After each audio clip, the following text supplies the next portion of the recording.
If you calculate the return on investment of a superyacht before buying it, you've already proven you can't afford it. Amateurs focus on the purchase price. Ambitious multimillionaires focus on operating budgets.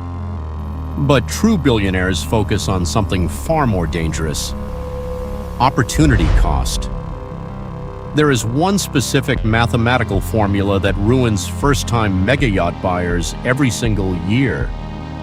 A calculation that seems logical on paper but acts as a financial death trap on the open sea. They try to make the asset make sense.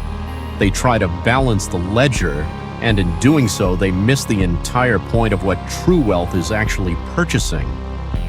Today, we are unlocking the secret mind of the 0.01% and exploring the one calculation wealthy yacht owners deliberately refuse to make. Welcome back to Yacht Ledger. In the world of wealth accumulation, logic is your greatest shield. Before a successful investor places capital into tech startups, real estate projects, or corporate bonds, they run strict financial models. They calculate discounted cash flows, project internal rates of return, and demand a risk-adjusted dividend. This mindset is precisely what made them rich. But when these same high achievers transition into the ultra-luxury maritime world, that very same rational mindset becomes their biggest vulnerability. When a first-time buyer steps onto a 150-foot super yacht, their instinct is to run the numbers. They look at a $40 million price tag and instantly think, if I charter this out for 6 weeks during the Mediterranean summer at $300,000 a week, I can generate $1.8 million. That covers the crew, offsets the berth fees, and preserves my capital structure. On a spreadsheet, this calculation looks brilliant. It gives the buyer a comforting sense of control. It satisfies the logical brain that built their fortune in the first place. But to an experienced mega yacht owner, someone who has owned vessels for decades, this entire line of reasoning is laughable. It reveals a fundamental misunderstanding of the maritime ecosystem. The moment you try to run an ROI equation on a super yacht, you are fighting against the basic laws of physics, depreciation, and luxury economics. Let's talk about the calculation they never talk about in sales brochures: opportunity cost.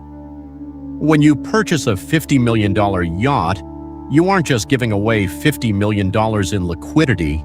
You are taking $50 million of active compounding capital out of the global market. If that $50 million remained invested in a conservative 8% yield portfolio or prime commercial real estate, it would generate $4 million in passive risk-adjusted income every single year without you lifting a finger. Now look at what happens when that same $50 million is converted into steel, teak, and fiberglass.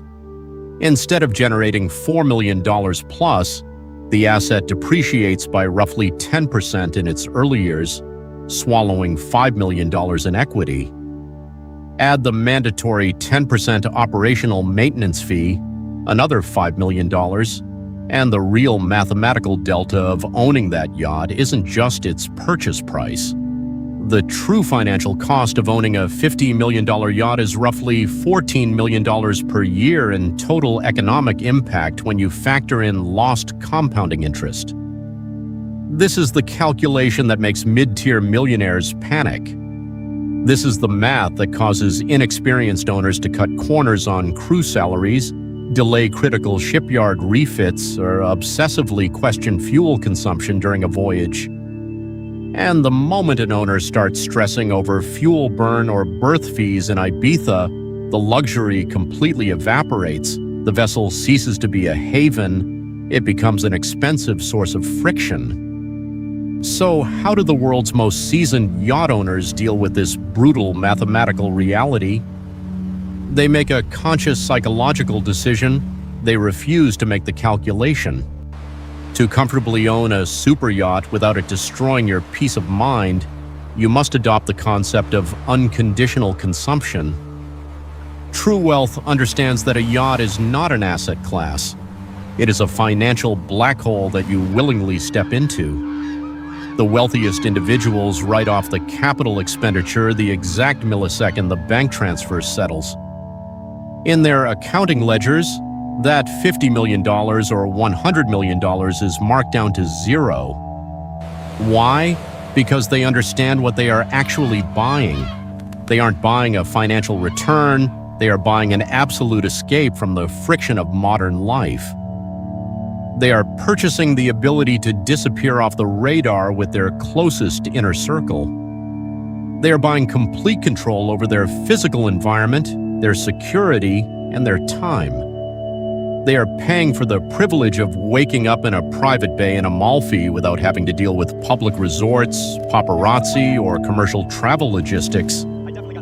If you try to measure the value of complete isolation using traditional yield percentages, the math will fail every single time. Freedom has no internal rate of return. Privacy has no dividend yield. The moment an owner accepts that the money is gone and that it was spent purely to buy moments of absolute sovereignty, the financial burden vanishes. There is a famous unwritten rule among top-tier maritime family offices. If the annual burn rate of your yacht causes you to check your investment portfolio, you own the wrong boat. Real wealth doesn't look at a yacht as something that needs to pay for itself. They look at it as a reward for having already won the financial game. Those who try to make the yacht a business, those who constantly push for charter revenue to subsidize their lifestyle, often end up with the worst of both worlds. They pay millions for a vessel, but end up spending their own holidays on someone else's charter schedule, sleeping in bedrooms that hundreds of strangers have rented before them. They traded absolute sovereignty for a minor discount on maintenance. The wealthiest owners prefer silence over discounts. They keep their vessels private, immaculate, and ready to sail at a moment's notice. Not because they are reckless with money, but because they respect the boundary between wealth creation and wealth enjoyment. Building wealth requires relentless calculation, strict discipline, and logical precision, but enjoying extreme wealth often requires knowing when to turn the calculator off. A mega yacht is the ultimate test of this boundary. It is a floating reminder that some experiences cannot be measured on an Excel spreadsheet, and that the highest form of luxury is the ability to burn capital without asking for a return. If you were in a position to buy a super yacht, would you attempt to charter it out to recover costs, or would you write off the expense completely to protect your privacy? Let me know your perspective in the comments below. If you enjoyed this deep dive into the financial psychology of the ultra-wealthy, make sure to like this video, subscribe to Yacht Ledger, and hit the notification bell. Tomorrow, for day 3, we explore a darker psychological reality: owning a yacht, freedom, or a silent burden. Until then, keep your ledger balanced and your eyes on the horizon. Safe sailing.